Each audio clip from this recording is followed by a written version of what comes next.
Hello, તો કેમ છો મિત્રો? હું આવી ગયો છું નવો વ્લોગ લઈને ને આજે આપણે કરવાના છે ફૂલોની દેખરેખ. જેમ કે આપણે આજે આપવાનું છે તેને પાણી. આપણા ઘરે બહુ ફૂલો છે તો આપણે તેને આપવાનું છે પાણી. તો પહેલાં આપણે આ ટાંકો ખોલી લઈએ અને તેમાંથી આપણે પાણી એક ટોપમાં કાઢશું. તો એના માટે આપણે એક વાસણ જોઈશે, એટલે ટપ લઈ લઈએ આપણે.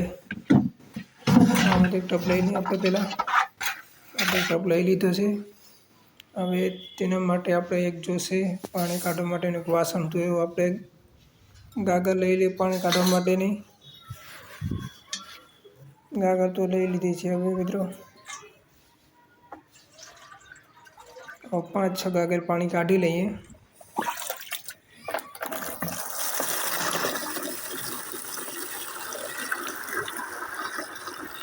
પાણી પણ ખૂબ ઠંડુ છે, તે ફૂલો માટે સારું. કેમ કે ગરમ પાણી નાખીએ તો ફૂલો ભરી જાય ને આપણી ઘરની શોભા માટે ફૂલો આવશ્યક હોય છે. ઘરની શોભા પડાવે છે ફૂલો, જેથી આપણે તેની દેખરેખ કરવી જોઈએ. હું તો કરી રહ્યો છું ફૂલોની દેખરેખ.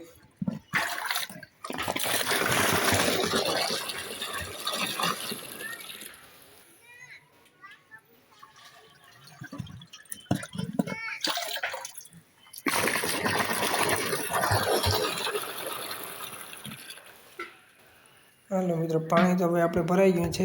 હવે કંઈ ટાંકો ઢાંકી દઈએ પહેલાં તો, તે પછી ફૂલોને છાંટશું પાણી. ટાંકો તો ઢંકાઈ ગયો છે. હવે આપણે કંઈક લેવું પડશે પાણી નાખવા માટે. તો આપણે આ મળી ગયું ડબલું. અત્યારે આપણે ફૂલોને પાણી છાંટશું. પહેલાં તો ડબલું સાફ કરી નાખીએ. ડબલું તો સાફ થઈ ગયું છે, પણ આપણો હાથ થોડોક ખોવાર ભર્યો છે, એટલે એને પણ સાફ કરી નાખીએ. તો ચાલો હવે આપણે ફૂલોને આપીએ પાણી. આ છે કેવું ફૂલ છે એ તો મને ખબર નથી.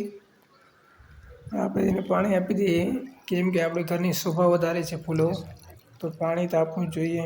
ચાલો પાણી આપી દઈએ.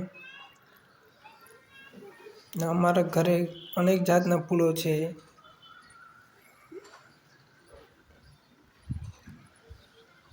જેમાં અનેક જાતના ફૂલો છે, જેમ કે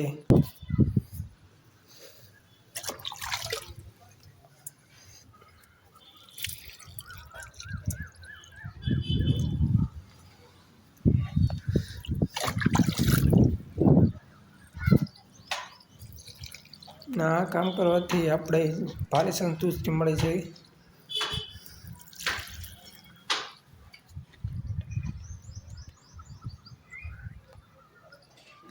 ને આ છે અમારી ટમેટી.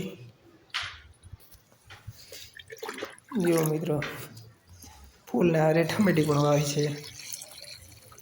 શોભા પણ મળે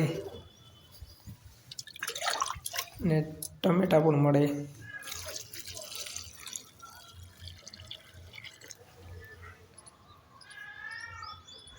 ટમેટીમાં ટમેટા પણ આવી ગયા છે.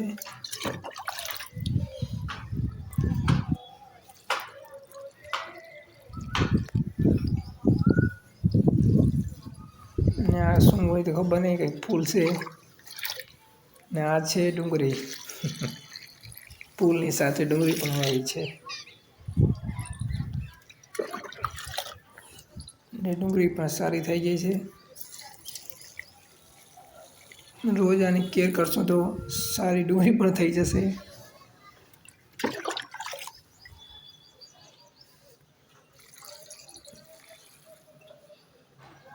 ને રોજ પાણી મળશે તો આ લીલી છમ થઈ જશે ડુંગળી.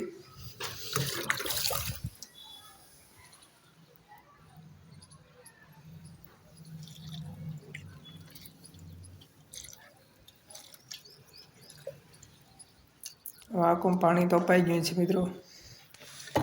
પેલી સાઈડ પાણી આપવાનું બાકી છે.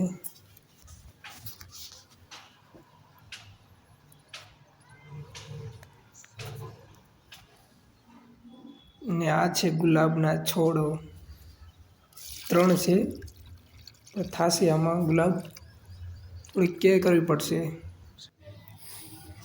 તો ગુલાબને પણ આપણે પાણી આપી દઈએ. પાણી તો અપાઈ ગયું છે મિત્રો. જુઓ અમારા ઘરે કેટલા જાતના ફૂલો છે. બસ તુલસી છે જે ઘરની શોભા વધારે. તો કંઈક આવો છે મારો આજનો બ્લોગ.